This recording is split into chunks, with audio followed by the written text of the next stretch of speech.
दोस्तों, एक बार एक बहुत ही दुखी व्यक्ति एक महात्मा के पास आकर कहता है, मैं अपने जीवन से बहुत दुखी हूं। मैं अपनी बीवी, बच्चों और अपने परिवार को भी खुश नहीं रख सकता।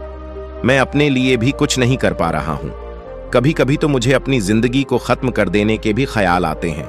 आप इतनी साधनाएं करते हैं, इतनी तपस्या करते हैं, क्या आप मुझे कोई ऐसा मार्ग बता सकते हैं जिससे मैं अपने बुरे वक्त से बाहर आ सकूं? मेरा समय बहुत बुरा चल रहा है। 2 वक्त की रोटी का इंतजाम करना भी मेरे लिए बहुत मुश्किल हो गया है। अब आप ही बताएं कि ऐसे वक्त में मैं जिंदा रहूं तो कैसे रहूं, कैसे अपने परिवार को खुश रखूं? कृपया करके कोई साधारण सा तरीका बताने की कृपा करें ताकि मैं आसानी से समझ सकूं, क्योंकि मैं बहुत पढ़ा लिखा नहीं हूं। अगर आप बड़ी से बड़ी ज्ञान की बातें करेंगे तो शायद मैं कभी समझ भी नहीं पाऊंगा। यह सुनकर महात्मा ने मुस्कुराते हुए कहा कि तुम एक काम कर सकते हो। फिर महात्मा ने सामने की ओर इशारा करते हुए कहा कि उस ऊंची पहाड़ी पर एक मंदिर है और उस मंदिर के पास चींटियों का एक घर है जहां पर हजारों चींटियां रहती हैं। तुम्हें सुनने में बड़ा अजीब लगेगा, लेकिन वह चींटियां उस मंदिर की जमीन को खराब कर देती है, उस मिट्टी की उपजाऊ शक्ति को खत्म कर देती है, जिसके कारण वहां पर कोई भी पेड़ या कोई भी घास पनप नहीं पाती है। तुम मेरा एक काम करो, उसके बाद मैं तुम्हें तुम्हारे सवालों के जवाब दूंगा। तुम 7 दिन तक रोज उस पहाड़ी पर जाओ और उस चींटियों के घर को तहस नहस कर दो, उसको तोड़ दो। जब भी मंदिर के आसपास तुम्हें कोई चींटियों का घर दिखे तो उसे वहीं पर तहस नहस कर देना। लेकिन याद रहे, घर को तोड़ने में कोई भी चींटी मरनी नहीं चाहिए। इस बात को समझने का प्रयास करते हुए वह युवक वहां से चला गया। शायद उसको कुछ समझ में नहीं आया था कि महात्मा जी ऐसा क्यों करवा रहे हैं, क्यों वह उन चींटियों पर अन्याय कर रहे हैं, उनका घर तोड़वा रहे हैं, उन्हें नुकसान पहुंचा रहे हैं। आखिर कौन महात्मा ऐसा करेगा? लेकिन फिर भी उस महात्मा की बात मानते हुए वह अगले दिन से ही पहाड़ी पर जाना शुरू कर देता है। जब वह पहले दिन पहाड़ी पर पहुंचता है तो देखता है कि बहुत सारी चींटियां अपना खाना जुटाने में लगी हुई हैं। सारी चींटियां कतार से चल रही हैं और अनाज के छोटे छोटे कण उठाकर अपने घर में जमा करती जा रही है। यह देखकर पहले तो उस युवक का मन कमजोर पड़ गया। उसने सोचा कि यह इतनी मेहनत करके अपना घर भर रही है और मैं इनके घर को तबाह कर दूंगा तो इनको कितना बुरा लगेगा। लेकिन फिर उसने उस महात्मा की बात याद करते हुए उस घर को तोड़ना शुरू कर दिया। जल्द ही चींटियों में हाहाकार मच गया। वह इधर उधर दौड़ने लगी। अभी तक जो कतार से चल रही थी अब वह बिखर गई और इधर उधर अपनी जान बचाने के लिए भागने लगी। थोड़ी देर में घर टूट गया और सारी चींटियां इधर उधर छुपने के लिए भाग चुकी थीं। यह करने के बाद वह युवक दुखी मन से वापस अपने घर पर लौट आया।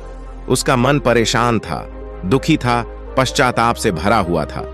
फिर उसने अपने बिस्तर पर रात में लेटे लेटे ही सोचा कि अब तो उन चींटियों का घर तबाह हो चुका है। अब वहां वापस जाने का क्या फायदा होगा, क्योंकि चींटियों का घर तहस नहस करने के लिए महात्मा जी ने कहा था, जो मैं कर चुका हूं। लेकिन फिर कुछ सोचकर अगले दिन उसने फिर से जाने का निश्चय किया और अगले दिन सुबह सुबह उठकर वह वापस उसी पहाड़ी पर पहुंच जाता है। पहाड़ी पर पहुंचकर वह उसी जगह पर पहुंचता है जहां पिछले सुबह उसने उस घर को तहस नहस कर दिया था। लेकिन वह यह देखकर चौंक जाता है कि उन चींटियों ने फिर से अपना घर उसी जगह पर बना लिया था और अब वह फिर से अपने घर के लिए सामान इकट्ठा करने में जुटी हुई थी। उस आदमी को देखकर लगा कि यह चींटियां कितनी मूर्ख हैं। इनको पता है कि कल ही इनका घर इसी जगह पर तबाह किया गया था और उसी जगह पर उन्होंने अपना नया घर भी बना लिया। और यह सोचकर वह आदमी हंसने लगा। लेकिन फिर से महात्मा की बात याद करते हुए उसने उन चींटियों का घर फिर से तबाह करना शुरू कर दिया। फिर से उन चींटियों में हलचल मच गई और थोड़ी देर में वह चींटियां इधर उधर अपनी जान बचाने के लिए भागने लगी। कुछ ही देर में उनका घर फिर से नष्ट हो गया और वह युवक थोड़ा संतोष के भाव से कि इस बार तो मैंने अच्छी तरह से उस घर को तबाह कर दिया है, अब तो वह चींटियां यहां पर अपना घर बना ही नहीं पाएंगी। इसीलिए जाने से पहले उसने उस घर पर ठंडा पानी भी डाल दिया ताकि चींटियां वहां पर अपना घर ना बना सके। और इस तरह अपना कर्म पूरा करके वह युवक फिर से अपने घर लौट आया। आज रात में सोते वक्त फिर से वह युवक यही सोच रहा था कि क्या महात्मा यह सही काम करवा रहे हैं? क्या किसी का घर तबाह करना किसी सिद्ध पुरुष को शोभा देता है? क्या हो अगर वह महात्मा सिद्ध पुरुष हो ही ना, क्या होगा अगर वह मुझे बेवकूफ बना रहे हो? लेकिन फिर उसने निश्चय किया कि मैं अपने काम को पहले पूरा कर लेता हूं, उसके बाद ही पता चलेगा कि महात्मा मुझसे ऐसा क्यों करवा रहे थे। और यही सोचकर वह रात में सो जाता है। अगले दिन सुबह उठकर वह फिर से उसी पहाड़ी की ओर निकल जाता है। पहाड़ी पर पहुंचकर वह उसी जगह पर पहुंचता है जहां पर उसने चींटियों के घर को तबाह कर दिया था, और वह यह देखकर खुश हो जाता है कि वहां पर कोई भी घर नहीं था। सारी चींटियां वहां से भाग चुकी थी। अब उसने सोचा कि अब मेरा रोज रोज आने का क्या फायदा होगा, क्योंकि चींटियां तो अपना घर बदल चुकी हैं और महात्मा जी ने मुझे 7 दिनों तक आने को कहा था, लेकिन आज तो तीसरा ही दिन है। अब बाकी 4 दिन वापस आने का क्या फायदा होगा? और यही सोचकर उसने निश्चय किया कि यहां से वह सीधा उसी महात्मा के पास जाएगा और उनको यह सारी खबर बता देगा। जब वह वापस मुड़कर उस पहाड़ी से उस महात्मा की कुटिया की तरफ जाने लगा, तभी अचानक उसकी नजर एक और घर पर पड़ी, जो कि चींटियों का ही बनाया हुआ था। मतलब कि वह घर चींटियों ने ही बनाया था और अब वह चींटियां नए घर में वास कर चुकी थी। यह नया घर उनके पुराने घर से थोड़ी ही दूरी पर था, और जब उसी युवक की नजर उस घर पर पड़ी तो उसने सोचा कि शायद महात्मा को पता था कि यह चींटियां अपना घर यहां से बदलकर किसी दूसरी जगह पर बना लेंगी, इसीलिए उन्होंने मुझे 7 दिनों के बाद आने को कहा था। और यह विचार करके वह उनका नया घर भी तोड़ने के लिए पहुंच जाता है। जब वह वहां पहुंचा तो चींटियां उसी तरह अपने कार्य में लगी हुई थीं। वह अपने लिए खाना इकट्ठा कर रही थी और अपने घर में जमा कर रही थी। जब पुराना घर टूटा था, वहां भी अनाज के कण बचे हुए थे और चींटियां वहां से भी अनाज इकट्ठा कर करके वापस अपने नए घर में ला रही थीं। अब यहां पर फिर से युवक का मन थोड़ा कमजोर पड़ गया, क्योंकि वह खुद भी कमजोर था, खुद भी वक्त का मारा हुआ था। इसीलिए उसके मन में उन चींटियों के प्रति दया का भाव उमड़ रहा था। उनके ऊपर उसे दया आ रही थी। वह चाहता था कि उनकी मदद करें, लेकिन वह उल्टा उनको नुकसान पहुंचा रहा था। लेकिन उस महात्मा की बात को याद करते हुए उसने फिर से उस घर को तोड़ने का निश्चय किया, और उसने इस बार बड़ी ही सावधानी के साथ बिना किसी चींटी को कोई नुकसान पहुंचाए वह घर तबाह करना शुरू कर दिया। वक्त थोड़ा ज्यादा लगा, क्योंकि किसी भी चींटी को नुकसान न पहुंचने की शर्त महात्मा ने पहले ही रखी थी। इसीलिए वह बड़ी सावधानी के साथ उन घरों को तबाह कर रहा था। लेकिन आखिरकार उसने उस घर को भी तबाह कर दिया, और उस घर को तबाह करने के बाद वह बड़े ही दुखी मन से, इस बार वह पहले से भी ज्यादा दुखी था, क्योंकि उसने उनका नया घर भी तोड़ दिया था। वह उन चींटियों को बसने ही नहीं दे रहा था, और वह अब अपने आप को शैतान या दानव समझने लगा था। लेकिन फिर भी उस महात्मा की बात को मानते हुए वह अपने घर पर दुखी मन से वापस आ गया। रात में सोने से पहले एक बार उसने फिर से सोचा कि मैं कितना बड़ा शैतान हूं, कितना बड़ा दानव हूं। पुराना घर तो छोड़ो, मैं उन चींटियों को कहीं भी बसने के लिए कोई जगह ही नहीं दे रहा हूं। वह चींटियां मेरे बारे में क्या सोचती होंगी? वह कितना बड़ा दानव होगा उस परमात्मा का जो मेरे द्वारा यह काम करवा रहा है। लेकिन फिर भी उसने अगले दिन जाने का निश्चय किया, और अगले दिन सुबह सुबह वह फिर से वहां पर पहुंच गया। वो यह देखकर फिर से आश्चर्यचकित रह जाता है कि इस बार चींटियों ने एक और नई जगह पर अपना घर बना लिया था।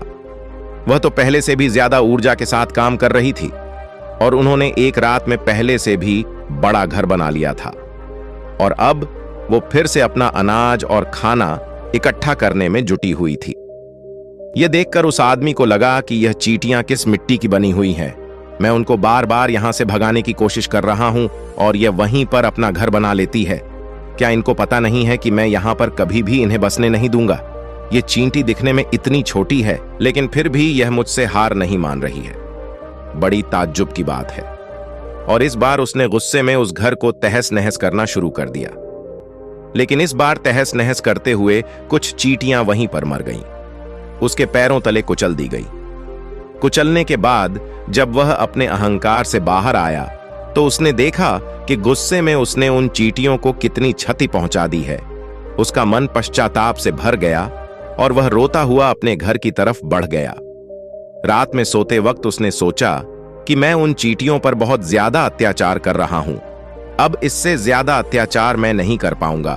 और यही सोचकर वह अगले दिन उन चींटियों के लिए अपने घर से थोड़ा आटा लेकर उसी पहाड़ी पर पहुंच जाता है। आज उसके मन में उन चींटियों के प्रति श्रद्धा का भाव था, दया का भाव था। आज वह उनकी मदद करना चाहता था। और जब वह वहां पर पहुंचा तो चींटियां फिर से अपने नए घर को बनाने में जुटी हुई थीं। उसने बड़े ही करुणा के साथ उन चींटियों को अपना लाया हुआ आटा खिलाया। अगले 7 दिनों तक वह ऐसा ही करता रहा। वो रोज सुबह जाता, उन चींटियों को अपने हाथों से आटा खिलाता। 7 दिन के बाद वह युवक उस महात्मा के पास पहुंचकर हाथ जोड़कर बोलता है कि हे महात्मा जी, मुझे माफ कर देना। मैंने उन चींटियों का घर तबाह करने के लिए बहुत कोशिश की। मैंने उनका घर तबाह किया, 1 बार नहीं 4 बार मैंने उनका घर तोड़ा। उसके बाद मैं हिम्मत नहीं कर पाया, उनके घर को नहीं तोड़ पाया। मैं समझ सकता हूं कि मैंने आपका काम पूरा नहीं किया और इसके बदले आप मुझे तरीका भी नहीं बताएंगे जो कि मुझे मेरे बुरे समय से बाहर निकाल सकता है। लेकिन मुझे इसकी कोई परवाह नहीं है। मुझे लगता है कि मैंने जो किया वह सही किया, इसीलिए मैं आपसे आज्ञा लेकर वापस जा रहा हूं। कृपया मुझे वापस अपने घर जाने की आज्ञा दीजिए। यह सुनकर महात्मा ने मुस्कुराते हुए कहा कि अरे बेटा, कहां चल दिए? रुको तो सही, जलपान तो कर लो, थोड़ी देर ठहर जाओ, उसके बाद चले जाना। और यह कहकर वह महात्मा उस युवक के लिए पानी लेकर आते हैं। पानी पिलाने के बाद महात्मा उस युवक से पूछते हैं कि तुम मुझे यह बताओ कि आखिर तुम उन चींटियों का घर तबाह क्यों नहीं कर सके? वह चींटियां तो छोटी है और तुम इतने विशालकाय हो, फिर भी तुम उन छोटी छोटी चींटियों का घर तबाह नहीं कर पाए। कहां है तुम्हारी शक्ति, तुम्हारा बाहुबल?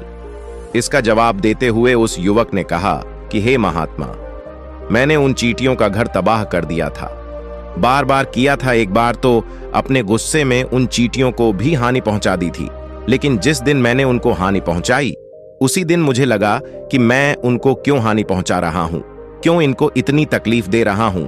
और उसी दिन से मैंने उनको क्षति पहुंचाने की वजह, नुकसान पहुंचाने की वजह उनकी सहायता करनी शुरू कर दी। यह सुनकर उस महात्मा ने कहा कि यही तो सीखने की बात है। एक छोटी सी चींटी हमें जीवन का संदेश दे जाती है। मैंने तुम्हें उन चींटियों का घर तबाह करने के लिए नहीं भेजा था, मैंने तुम्हें भेजा था ताकि तुम उन चींटियों से कुछ सीख ले सको। तुम्हें क्या सीख मिली? उन चींटियों से क्या मुझे बता सकते हो? यह सुनकर उस युवक ने पूरी कहानी बयां कर दी।